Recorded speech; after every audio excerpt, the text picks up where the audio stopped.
Good morning.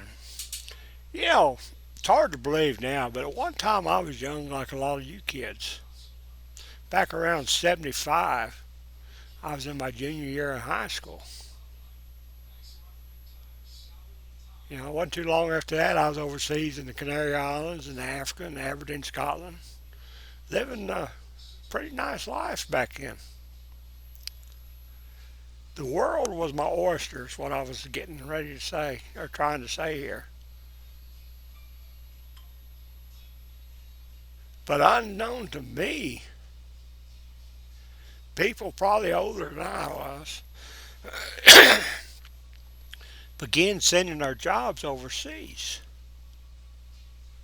It wasn't too long after that I joined the Navy, and I can remember I was standing watch one night in the mid watch, and it gets pretty boring there out in the middle of the ocean doing nothing, so I was turning the radio stations, and I remember coming across this radio announcer that was saying, I think it was talking about a steel company, saying all their jobs were being sent overseas. And I thought, man, that's crazy. But then the radio announcer says, well, but don't worry, they'll find similar or better paying jobs.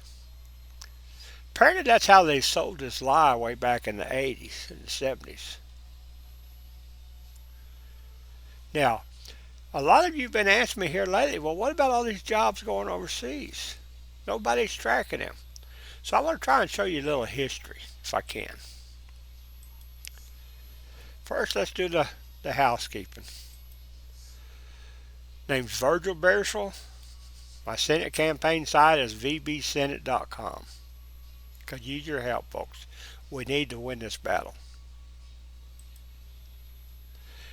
You can contact me at vbeers@gmail.com.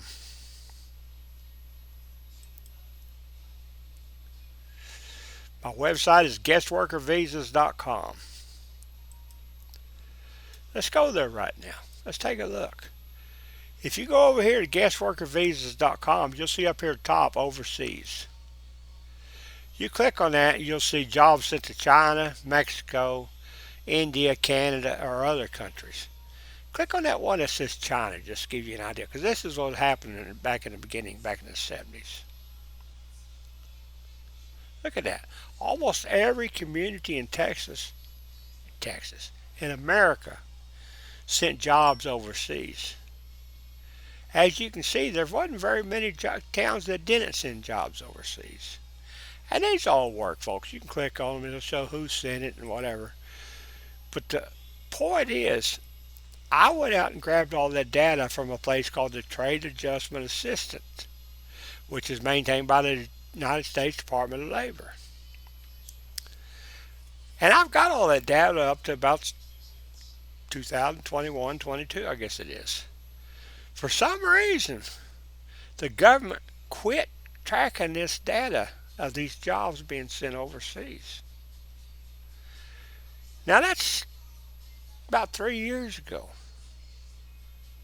I'm not one for conspiracy theories, but did they quit tracking this data because they knew all these corporations are going to be sending your jobs overseas?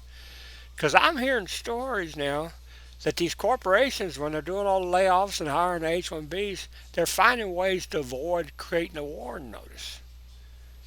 And this trade adjustment assistance here that used to track that stuff, it's shut down.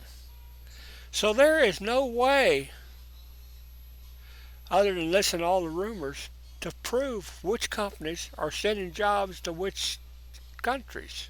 There's no way. And I want to add this data to my database so that you can see how bad it is. But we're no longer tracking it.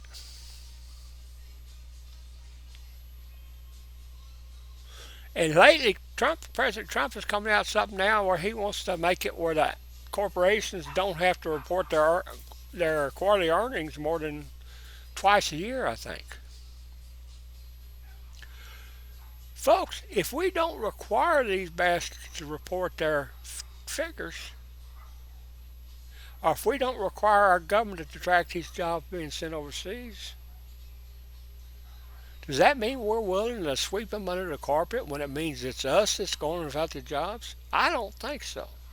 Matter of fact, God, I keep telling myself quit cussing, but it's bullshit, folks. We need to quit this. We need to track every specific job that is laid off. If that person, an American, is laid off here so that they can turn around and hire a million H-1Bs in India or Kenya or someplace else, that's wrong. I want to know the corporate executives' names that did this, that made this decision. I want to know the board of directors that approved this decision. I want it so I can publicize their name everywhere, at their country club, everywhere. Wherever these bastards go, I want if they go sitting on a commode in their own house, I want it to flash on the TV. Hey, Joe Blow sent jobs overseas to India, and Americans are looking for him for an explanation. I want him to see this in his nightmares. We're not doing enough now, folks. We blame India or China or Kenya or Timbuktu. Sure, they're guilty, but they're also pawns in a chess game just like we are.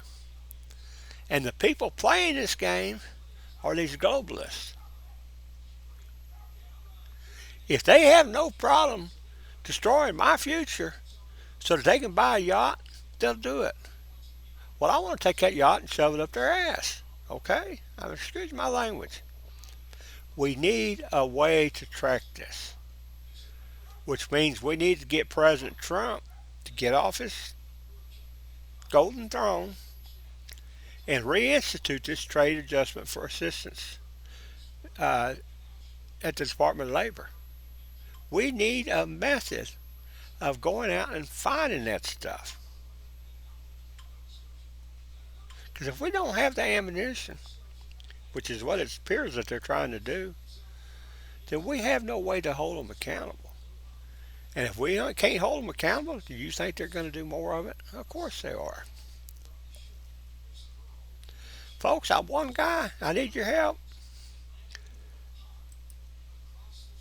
If you're looking for good paying jobs, you really need to vote for Virgil Jobs Guy. VBSenate.com, that's my campaign website. There's my text number. You can text me. Don't call me. I won't answer it. I may return your call if you leave a message. I get too many scammers, cyber stalkers, whatever. I just get too many damn calls that ain't worth answering. So I won't answer them. Name's Virgil Beerswell. Campaign website is vbsenate.com. I'm running against Corner and Paxton. They tell me it can't be done. I think it can. Too many Americans are going without jobs right now. It's getting so bad, even the ones that think there are plenty of jobs out there are starting to realize that ain't right. Something ain't right. vbears@gmail.com. I could use your help. We need to track this jobs data these people get that is getting sent overseas. I don't care if it goes to Timbuktu, Kenya, or India, or China, or Vietnam, or Angola, or anywhere. I want to know what companies sent it, and how many Americans were replaced, and how many guest workers did they hire in those countries to replace them. We need this information. Let's hold our employers accountable. And if they're found guilty, let's charge them. Let's put them in jail, seize their assets, whatever it takes. Let's put Americans back to work in America. Thank you. Goodbye.